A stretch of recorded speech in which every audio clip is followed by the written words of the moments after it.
Hey everybody, it's Professor Parish again, and as I was concluding and uploading the week 3 lecture video, I realized that we never talked about Hemingway and Hills Like White Elephants like I had wanted to.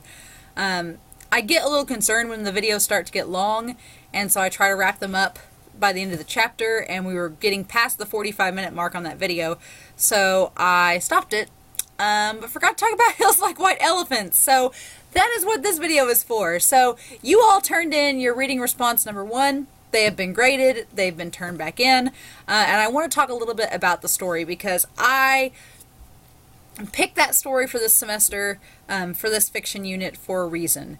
And yeah, I know it's in the style chapter, which we've not talked about style yet. We'll talk about it more in week 4. But I like using this story because I think the minimalism that it uses is what makes it universal. Oftentimes, I think that when we read a story, it instantly becomes dated. So, for example, a lot of people like Shakespeare. I like Shakespeare, but the biggest complaint that I hear from students about Shakespeare, and we'll talk more about this in drama, is that Shakespeare can at times be very unrelatable, and that's because the language that it uses very much dates it into the period it was written in. You almost have to have a translation because of some of the words or phrases or references that Shakespeare uses, because they're just not, I mean, that was the 1400s. It's not relatable anymore. So, because of that, I think oftentimes people get frustrated with literature, or they don't want to look at historical literature because it's dated and it's not as well accessible. Ernest Hemingway's Hills Like White Elephants is on page 316 in our book, and each of these stories in our textbook have the dates that they were written out to the side of them in italics. And if you look at Hills White Elephants, and I have the textbook right here with me, this story was written in 1927. That is almost 100 years ago, which is insane to me, because this story, I feel, is very easy to access. Is it easy to understand? Not necessarily. There's a lot of vague generalizations that Hemingway makes, and we'll talk about that in a minute, but it's very accessible. The language itself is not complicated. There aren't these fancy vocabulary words that sometimes you see in Victorian literature where it has to do with the upper crust society and all sophisticated cosmopolitan ways. It's not like that. It's very minimal, it's very basic dialogue, but it's very timeless. If I didn't know that this was written in 1927, you could say it was written in the 70s, in the 90s. Now, that language that's used here by Hemingway just has a very common, timeless, classic appeal to it. And I think that's one of the reasons this story has stuck by so long, is because it's very accessible no matter when you read it. Whereas some stories, the longer time passes and the more our language changes, the less accessible they are and the less likely they are to be read. Now, Shakespeare has such a grounding in our own Western culture that I think that it'll be a while before we completely drop Shakespeare, if we ever do. But you talk about the canon of literature. The canon, and we'll be watching videos that talk about this, refers to the books that are required readings for a culture and a society. So if you think back to what you read in high school, what books were you reading then? And if you think about it, was there a reason? So like The Outsiders is usually a very popular book that's read. When I was in high school, we had to read To Kill a Mockingbird, which I think is still pretty universally accepted. But I know that my high school, you did Z for Zachariah. We read A Day No Pigs Would Die, which is it's a fun time. And Where the Red Fern Grows, which is the most tragic thing in existence. But I don't think a lot of schools read those stories anymore because they're not the same canon that they were in the 1990s to the 2000s. So as time passes, what we consider to be the required reading does as well. But I think the nice thing about Hemingway, and the smart thing that Hemingway does, is he doesn't try to be situated in trends. He just wants to tell a good story, and the language he uses is just expertly crafted. I think that's why we keep going back to him, because he's such a good writer. And you can notice on page 316, they give a little biography about Hemingway, a very brief one. And he was not very old when he died, unfortunately, which was due to some tragic circumstances, and you can read into that with Hemingway. But he did have... You'll notice a lot of famous writers did suffer with abuse of drugs and alcohol and things like that, and Hemingway was no exception. But if you look at those titles that are in italics there, A Farewell to Arms, For Whom the Bell Tolls, which I only think of Metallica every time I hear that phrase, The Sun Also Rises, The Old Man and the Sea, you've probably heard of those stories or heard of a song, television series, book, or something based off of them. That's how influential Hemingway has been in Western culture and Western literature.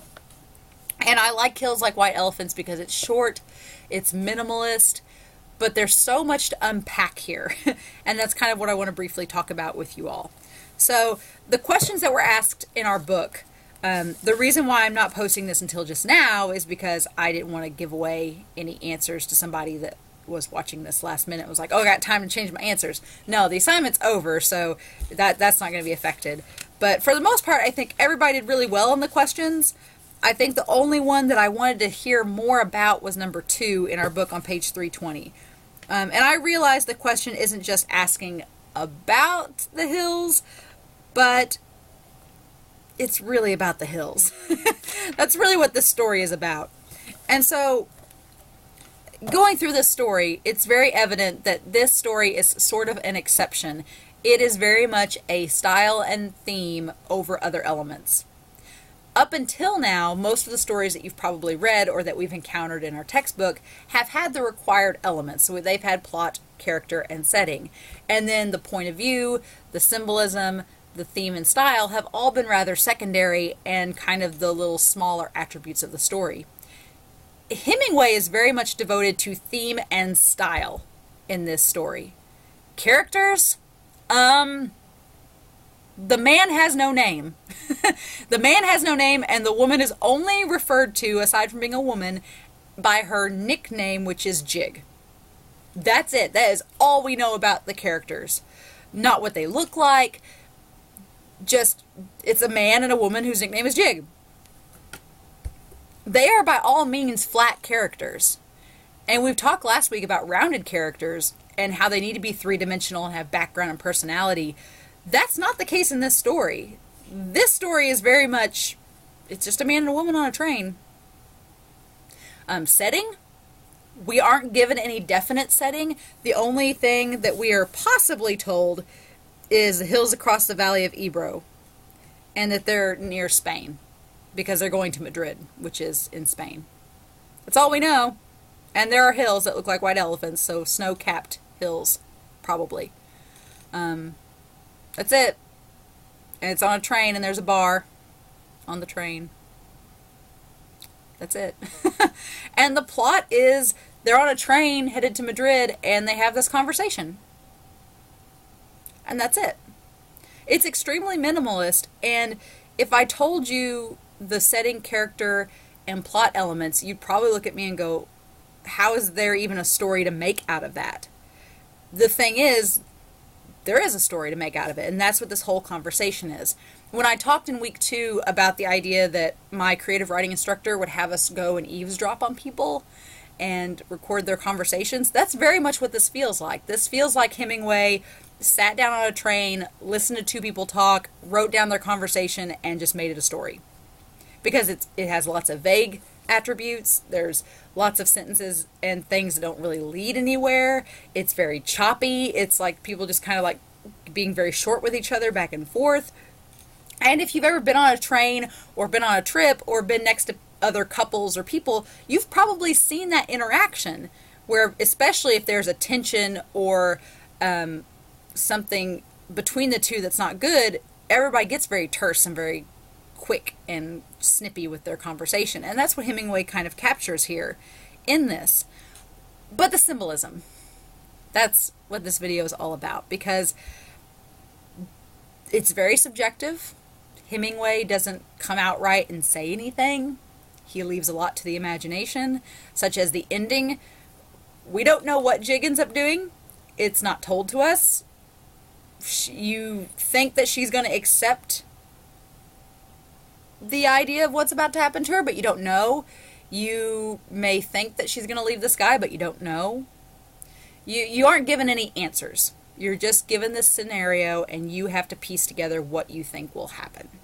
And that's what Hemingway leaves you with. Now, a lot of you had different interpretations of what the hills meant. Those of you that responded with what you thought the hills symbolized. There are a lot of interpretations. I can tell you the most popular one, and then some that other people have said as well. Obviously, throughout this entire story, the man in the situation is trying to convince Jig to have an operation. He says it's no big deal. People do it all the time. It's very secretive. It's very quiet. You just have it and you'll feel better. This is 1927. So for historical context, people don't have Facebook. They don't have internet. They barely have women's rights to vote. Especially in the census in Europe, it's slightly different. But the overarching theory is that he's talking about her having an abortion. That's the main theory.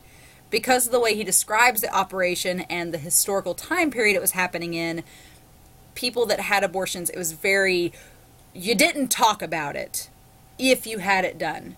And since this is in Europe, it would make more sense, because in Europe, I think that it was, I don't know for sure, I need to research that, if it was easier to access that or not. But the point is, I believe that's what he's talking about, and a lot of people agree with that theory.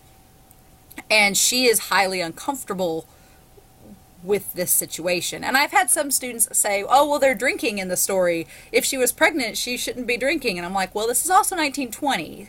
So in 1920, people were, some doctors still prescribed cigarettes in 1920 and said they were okay, even though they clearly are not. So it's kind of a time capsule of, people were doing things they shouldn't have been doing while they're in various conditions. And so, it's just a historical reference in the story. But I would agree with the main theory that this is about an abortion, and he's wanting her to have it because he doesn't want to deal with this kid. And he just is trying to gaslight her into doing it and saying, oh yeah, you'll be fine. Just have it. It's no big deal. And she clearly is uncomfortable with the idea of having this procedure because she doesn't know what she's going to do next. But you can tell she's very tense and uncomfortable with the fact that somebody is suggesting her doing something that she's not comfortable with.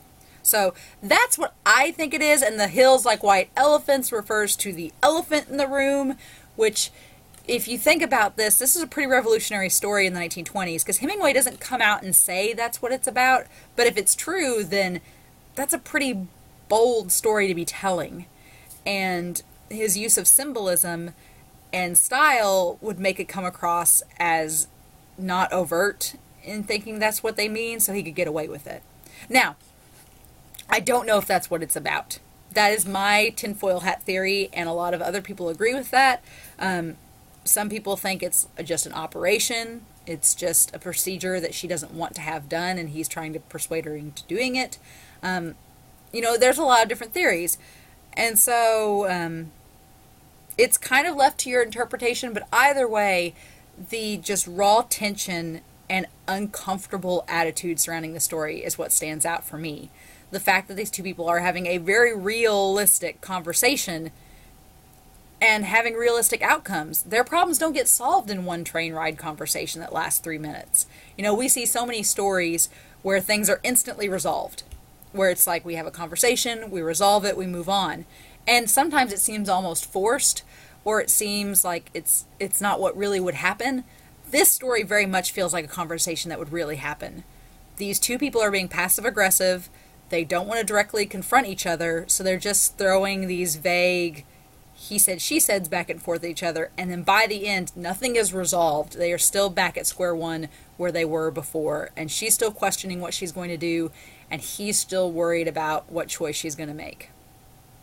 And that's where we end. So, it's a good story. I think it's definitely frustrating if you're someone that wants things explained. to you. This story does not do that. It doesn't offer a resolution. If this were, and that's what makes it so unconventional, and it's surprising that it works, because we talked about that little roller coaster that we had in last week, the roller coaster fiction where you start out, you have your central conflict, your building tension, your climax, and then your resolution, right? This story more or less goes like, and just tapers off. There's not really any build. There's not a climax. I mean, there is a point where it becomes clear that she's not going to get an answer from him and he's not going to get an answer from her. I mean, there's a clear moment where it clicks, and that was one of the questions from our reading responses. At what point does the conversation and tension reach its peak? And so there is that moment, and you can debate it a little bit, but it never really builds and then has a resolution. It just kind of fades away.